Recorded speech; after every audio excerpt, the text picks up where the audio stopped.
Dictation अभ्यास के लिए हमारे चैनल को सब्सक्राइब करें। चलिए शुरू करते हैं।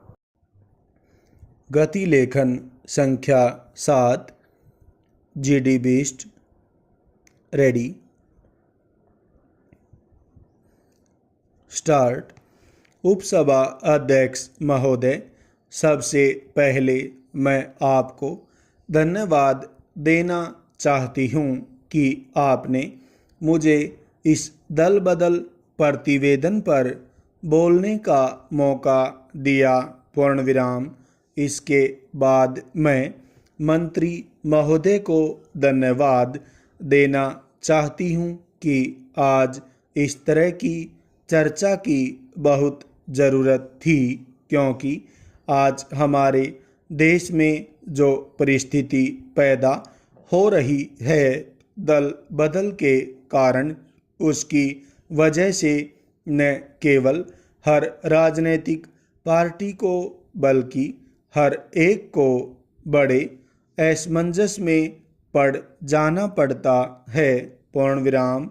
देश की जनता को प्रजातंत्र के ऊपर जो एक बड़ी आस्था थी, जो एक बड़ा विश्वास था, वह भी आज यह देखने लगी है कि जिस व्यक्ति को, जिस पार्टी के आदमी को चुनकर हम भेजते हैं, जिन सिद्धांतों के ऊपर वह हमसे वोट लेता है, जिस चीज़ पर वह वचनबद्ध होता है, जिस सिंबल को दिखाकर हमसे वोट लेता है, वह बाद में चुन लिए जाने के बाद अपने सिद्धांतों को, अपनी आस्था को, अपने नियमों को और अपने सिंबल की कोई परवाह नहीं करता है और अपनी पार्टी को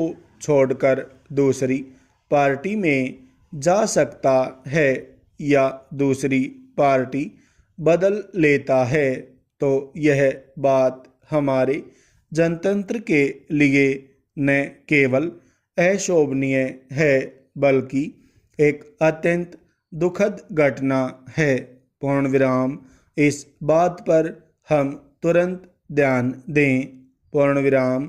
जैसा कि बहुत से माननीय सदस्यों ने कहा और मैं भी इस बात से इनकार नहीं करती हूँ कि जहाँ इस बात के लिए दूसरी पार्टियां जिम्मेदार हैं, वहां कांग्रेस पार्टी भी इससे अछूती नहीं है। पूर्ण विराम। सच्चाई को हमेशा कबूल कर लेना चाहिए और अपनी खामियों को मान लेने में कोई बुराई नहीं है।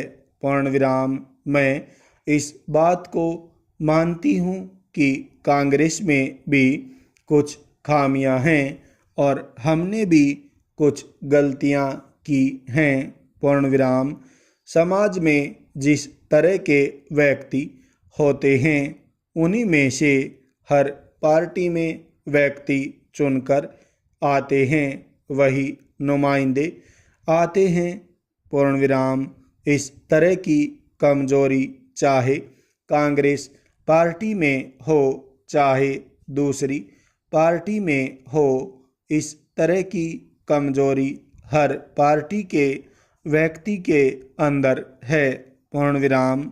इन कमजोरियों की वजह से अगर कोई पार्टी किसी दूसरी पार्टी पर दोषारोपण करती है तो यह अनुचित ही है। पूर्ण विराम। स्टॉप।